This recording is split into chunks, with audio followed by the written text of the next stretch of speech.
मालिक बिन दिनार रहमतुल्लाह अलैह इंतजार कर रहे हैं, तहज्जुद का वक्त है। अब्दुर्रहमान बिन शहरान आ गया, चादर डाल रखी है।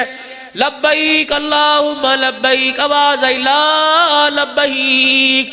मालिक बिन दिनार आगे बढ़े, तजस्सुस हुआ, पूछूं तो सही कौन सा गुनाह है। कंधे पे हाथ रखा, ओए मियां ये आवाज सुनी है। वो रो के कहने लगा, तू तो आज सुन रहा है, 8वां साल है, मुसलसल मुझे ये जवाब आ रहा है। मालिक बिन दिनार रहमतुल्लाह अलैह फरमाने लगे, 8 साल से सुन रहा है, फिर कहीं और नहीं जाता। हज़रत मालिक बिन दिनार के कंधे को पकड़ के झजोड़ा, कहने लगे, दूसरा दर तू बता दे, मैं वहां चला जाता हूं। कहने लगे, इसके अलावा दर कोई नहीं। का तू अपना काम कर, मुझे अपना काम करने दे। आज ला ला कर रहा है, आज ना ना कर रहा है, कभी तो मेरे पे रहम आएगा, वो हाँ हाँ भी कर देगा।